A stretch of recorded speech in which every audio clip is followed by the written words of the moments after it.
would do anything for money. I'm not kidding you. I mean, like hosting quiz shows and advertising margarine in supermarkets. But I have no room to talk, really. I got a phone call from a big advertising company in London. Only recently, they wanted me to do one of these new British Telecom adverts, right? There's loads of them on telly. And I said, really enthusiastic, I said, what do you want me to do exactly? He said, we want you to do an impression of E.T. I thought, great, that's a great compliment, that, isn't it? That cheeky swines. Anyway, I gets down there, like, and they've got the whole set. Stars in the sky in the background, stuffed owl up in a tree, moon up in the sky at the back there, and a few rhododendron bushes, right? And I was doing this, supposed to do this advertisement for British Telecom, right? So I'm going to come out of the rhododendron bushes, like, onto the garden, like the real scene in E.T., like. I'm supposed to come out and kind of, like, go...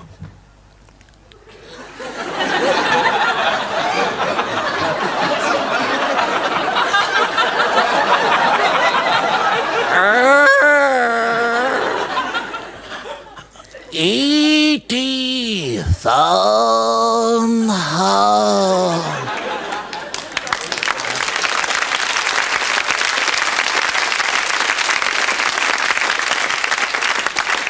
Fun House. It's cheaper after 6 o'clock. Alec Douglas-Hume got the part. Amazing. You know, there's a wave of depression over the country. I don't know whether you've noticed. I travel around a lot and I see it all over. And I figured out what it is. Have you noticed people are more miserable? You've seen them shopping in Birmingham or wherever on a Saturday afternoon going, oh, God, why do I live here? It's not just in Birmingham, it's all over the damn country. I found out.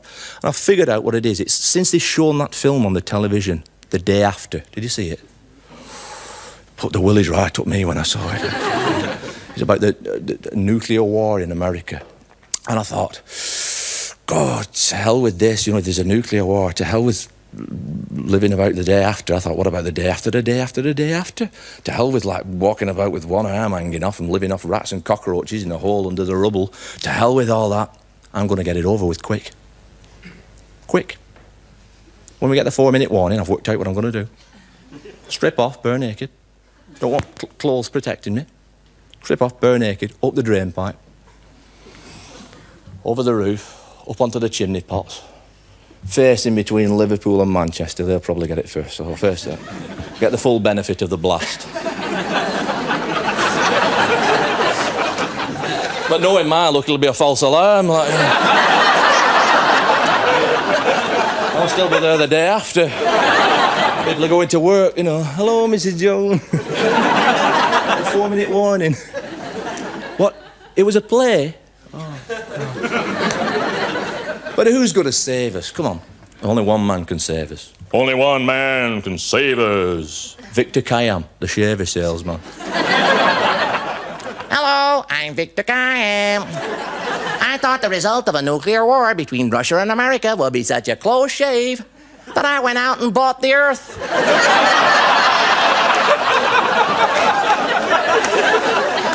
And if you don't like me as your new world leader, you get your money back. So what have you got to lose except your futures? Yeah, it's a serious problem. You can't escape. We've only got one planet, haven't we? But you'll last a bit longer if you skedaddle down under. Australia, perhaps. That's a nice place, so they say. But if you get there, you might be wishing you'd have stayed up over and got blown to bits. Because I don't know whether it's a nice place or what. Come on, I shouldn't take the mickey out of anything from Australia, really. Because it's a well-known fact that the average Australian male is second to none in the world when it comes to foreplay and lovemaking. He sort of goes, right, brace yourself, Sheila.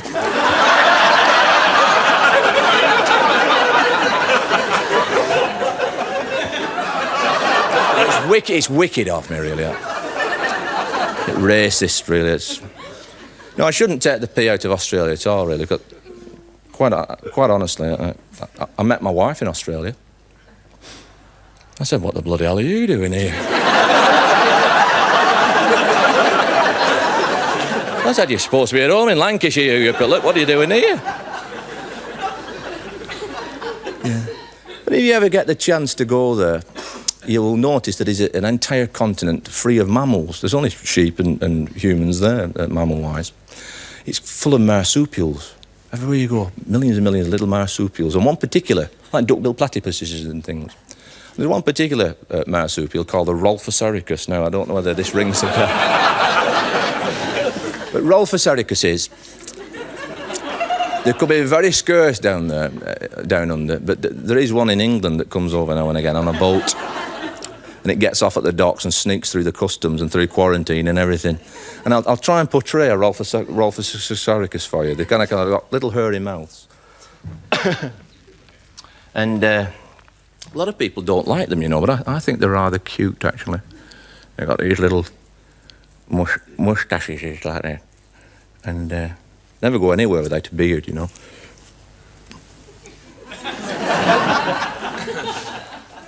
Glasses, the whole lot. You know, what a nice it is.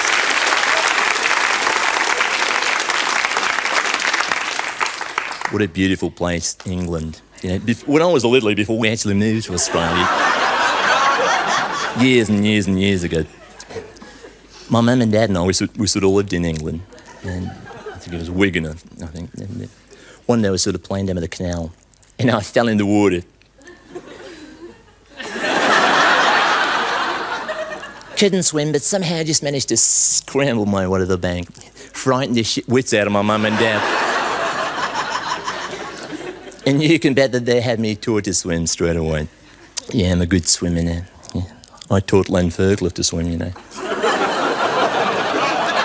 I'll tell you about that another time.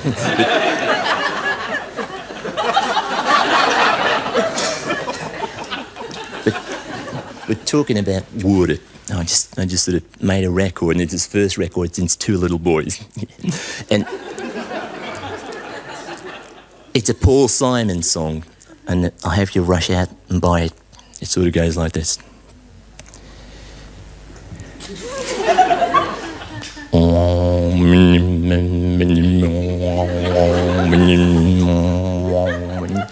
When you're weary,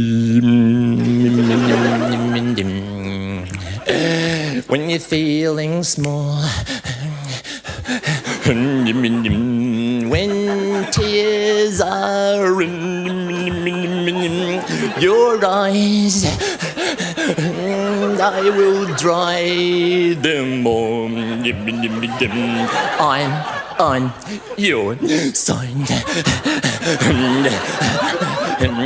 When darkness falls and pain is all around, like a bridge over troubled water. I will like. Did you like it? Did you like it?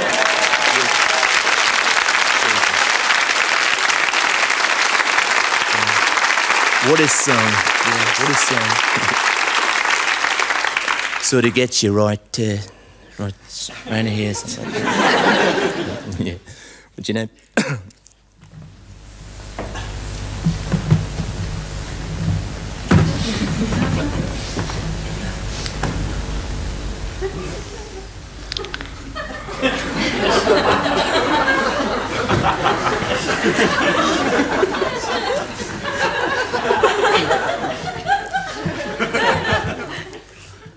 Wake as well this week.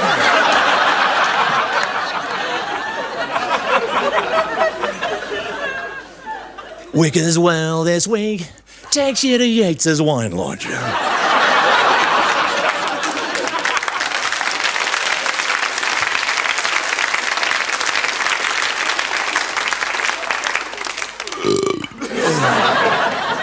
An Alky's paradise. Here at Yates's Wine Lodge, where if the Amoroso sherry doesn't get you, the Amontillado will. Here at Yates's Brothers, the originators of the world's first ever shag pile carpet. Here at Yates's Brothers, just about as far as you can get from the lifestyle of California. And unlike California, here at Yates's Brothers, there's no need for plastic surgery because everybody's ugly. Here at Yates's Wine Lodge, where the little old lady behind the bar said, "Hello, Mr. Wicker Flicker Nick, Wicker Flicker Nick."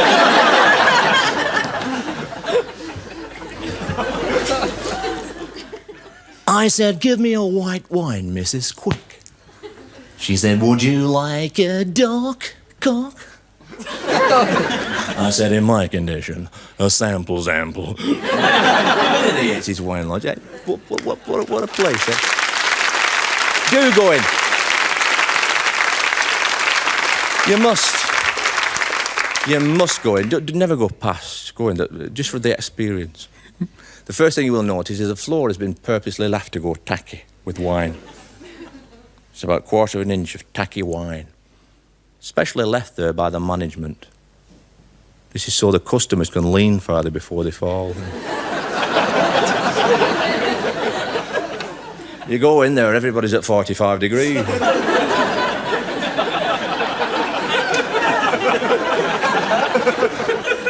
Some of the customers have got so good at it that they can actually go down and pick a dog end up with their lips.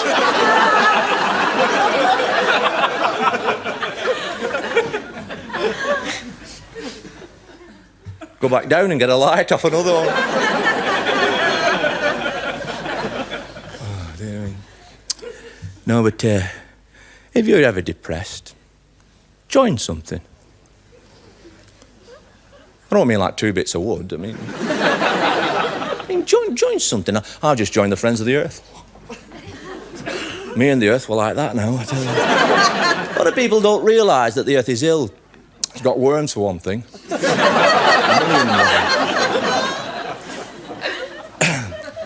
And we give it some, the poor old Earth, we give it some hammer, you've got to admit. Like up at Windscale there. The pipeline ejaculating all that low-level waste in the sea there. I mean, the British Nuclear Fuel say it's beneficial to us. Say you're having fish and chips at night and the lights blow a fuse, you look there and you can still see a fish. Get the bones out better, you know. No, but not long ago I was down at Clacton-on-Sewerage, complaining about the state of the coastlines because some of the coastlines had turned out when I was at Clacton-on-Sewerage and I was doing my bit for the Friends of the Earth when this international singing star got up on stage, pinched my guitar. He didn't need to pinch my beard because he already had one. And he kind of sung a song all about the state of the coastline. And he actually rose the roof off Clacton-on-Sewerage Town Hall. Brilliant he was. And he kind of went like this.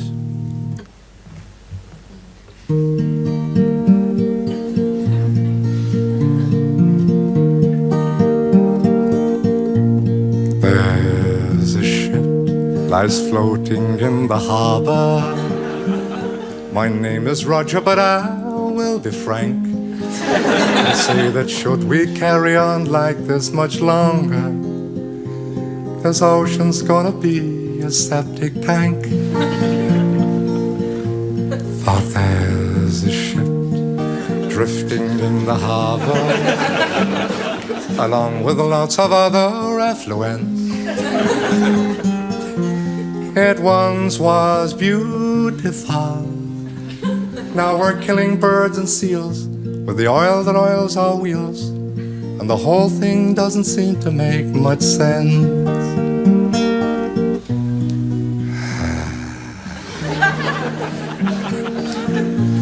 Thought there's a ship blocking up the harbor, and so I thought I'd write this little poem. For I am beautiful, like me, you will start crying when you see a seagull dying. And know the oily boy can never catch the wind.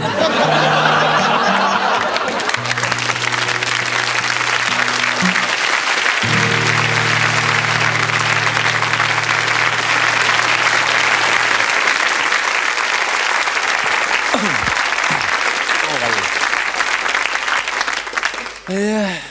Do you know, I think job satisfaction has a lot to do with people's happiness, you know? What do you think about that? I reckon so. A lot of people have got so boring, if they've got a job at all, they've got so boring jobs, it makes them miserable. I thought, what would I really like to do? I mean, this is great tonight, good audience, but some nights so bad, I think, what would I like to do as an alternative? And I've decided I'd like to photograph fish. I don't mean on the slab, I mean actually under the water. I mean, Jack Custard's done it, why can't I? But if I did it, I'd have to take my wife with me, and it would be like Hans and Lottie Hass all over again, the husband and wife team of yesteryear. Have you noticed all these underwater photographers, including Hans and Lottie Hass, they've all got this kind of half-baked French Scandinavian accent. As soon as they get under the waves, they're off.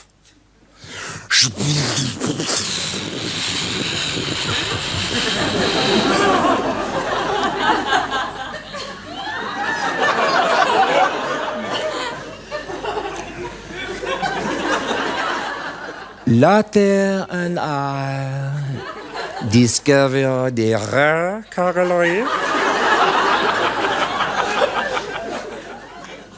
on the ocean bed, where Murph divers from all over the world came to dive for the Murph, a rare tropical sponge. Honest. And now Lotte and I swim through this warm, Shallow plankton soup. and we frolic With a couple of groupers.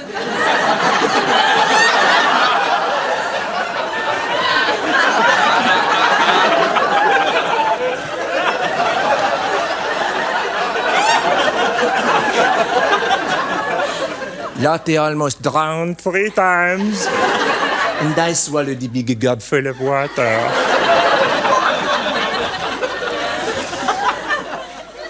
But now Lotte and I swim into deeper, Darker, colder water. And we see before our cameras the entrance to a dark, eerie, ghost-like cave.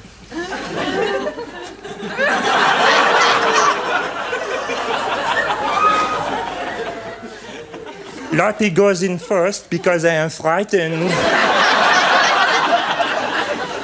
And as we maneuver down these narrow underwater passages, there is never much room For the equipment. And Lotte, in such circumstances, always seems to manage to stick her big fat bem in my face.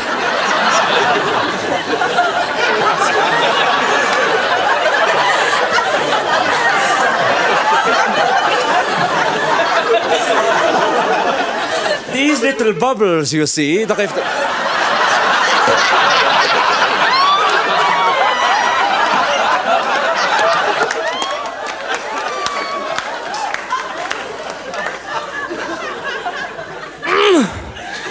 make me wonder whether one of Lotte's hoses is punctured. But now the strong tropical current spews Lotte and I out onto a flat, lifeless sand bottom. And we see before our cameras the strangest sight we have ever encountered in oceanography. A poor, unfortunate prisoner of the deep, dumped off a motor launch, perhaps, for welching on a deal. Who knows? He is completely unrecognizable, covered from head to toe in crustaceans, with a rope round his neck, with his feet entombed in a solid concrete. See how this poor bugger hauntingly dances to and fro in the strong tropical current.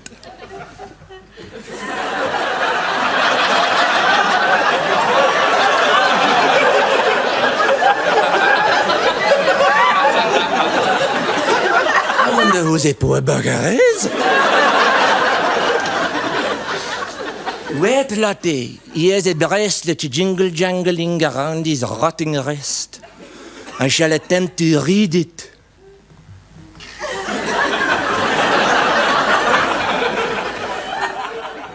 Keep still. It is a camera. And now, as I rub-raise The sediment of time. with my scabby little thumb, a name starts to appear. Before our camels. Holy mackerel, Latte! In the name of God! Look who this poor bugger is! It's Paul Anka!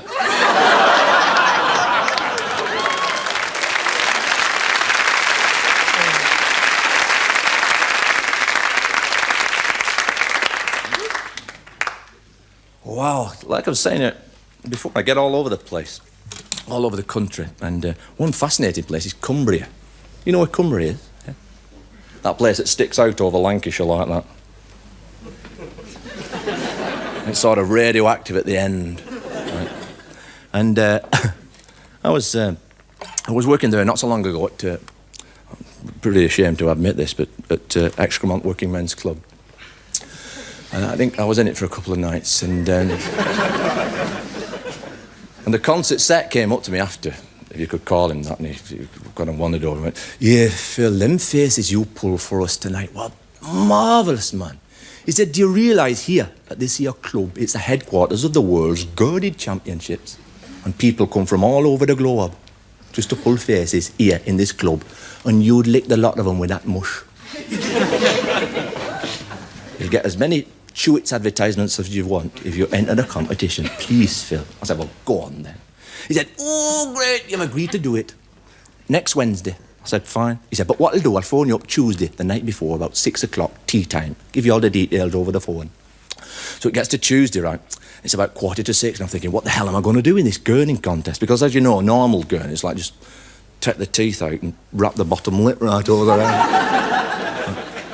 Or dislocate an eye and start swinging it round on the tendon. So I thought, what the hell am I going to do to be really, really original in this gurning contest? The only thing I could think of was a song. So I wrote this song. It's called The Gurning Song. Now, don't forget, this guy's going to phone up at 6 o'clock. It's about 5 to now. And I'm looking in the mirror in our front room.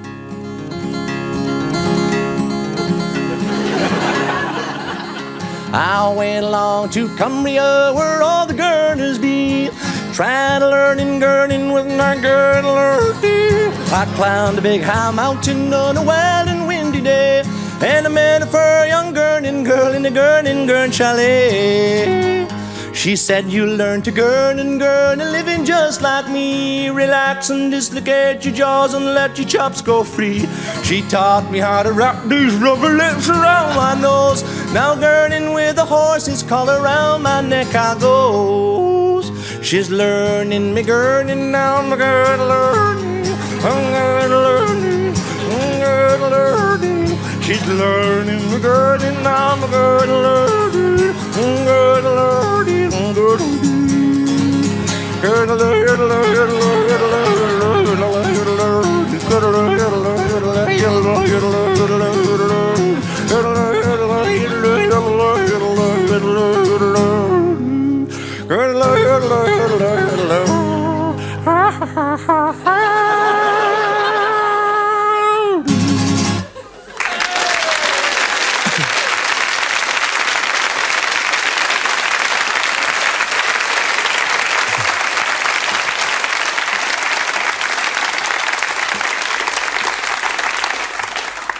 The bastard never phoned me up.